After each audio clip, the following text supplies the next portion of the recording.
Jadi ketika dia mengkomunikasikan saya tolak reklamasi, cara dia mengatakan tolak reklamasi itu dibayangkan orang bukan hanya HPU-nya yang ditarik, ya kan, KGP-nya yang ditarik, semua pulau-pulau itu juga dibongkar, kira-kira gitu loh, Bang, di mata publik. Nah sekarang itu yang saya sebut tadi, Anies termakan janji sendiri, cara mengkomunikasikannya terlalu tinggi, di mata publik perspektifnya lain, sementara kemampuan dia mengubahnya bukan hanya 8, tapi cuma 5. Kalau saya dengar apa yang diucapkan Pak Sandiaga Uno, Wagub DKI, mau dibatalkan reklamasi, Pemda DKI siap mengembalikan uang. Ini apanya? Reklamasinya mau dibatalkan atau HGB-nya mau dibatalkan? Kalau reklamasinya, ya kan ada perjanjian antara Pemda DKI dengan pengembang. Biaya reklamasinya berapa triliun, segala macam, berapa lama pengerjaannya. Kalau itu mau dibatalkan, ya tidak mudah membatalkan itu. Baik Anies maupun Sandi tentu sadar urusan penghentian ataupun pembatalan hak guna bangunan untuk Pulau C, D maupun G reklamasi tidak akan mudah. Ada kesalahan administrasi yang selama ini tidak diperhatikan oleh Pak Anies adalah HGB-nya itu kok masuk HGB-nya Kamal Muara. Kamal Muara kan kelurahan di darat.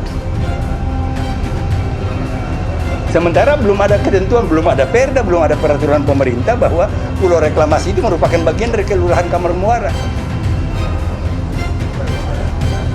Jadi kalau misalnya Pak Anies mau bertindak lebih lanjut, maka dia harus mempertanyakan BPN. Ente bilang ini bagian dari Kamal Muara, siapa yang bilang? Gue yang kuasa di ini kok. Pulau reklamasi itu belum ada statusnya kok. Nah, kalau benar-benar sebetulnya target dia mau mencabut HGB itu, apapun mekanismenya akan dia tempuh. Kalau mentok mekanisme dialog dengan BPN, dia akan masuk ke pengadilan. Kemana bola panas HGB reklamasi ini bergulir? Bisa saja mengarah ke istana. Bila tak segera tuntas, bukan tidak mungkin istana bakal diminta bersikap tegas menengahi perselisihan ini. Masalah reklamasi ini tidak berdiri sendiri, tidak hanya merupakan bagian dari tugas dan kewenangan pemerintah DKI Jakarta, tapi juga merupakan tugas dan bagian dari kewenangan pemerintah pusat. Nah, di sini kan hubungan harus kita lihat. Kita lihatnya harus di situ. Nah, yaitu bagaimana hubungan timbal balik antara pemerintah daerah sebagai bawahan dari pemerintah pusat dalam konteks.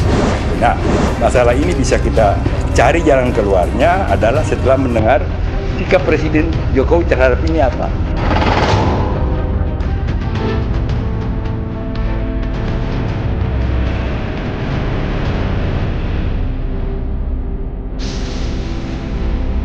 Masuk akal bila duet Anies Baswedan dan Sandiaga Uno bekerja keras mewujudkan setiap janji kampanyenya. Namun, pemenuhan janji-janji itu berpotensi mencederai nurani dan akal sehat andai mengabaikan konstitusi. Mengapa kita menolak reklamasi? Karena reklamasi itu justru memberikan dampak yang amat buruk kepada para nelayan kita.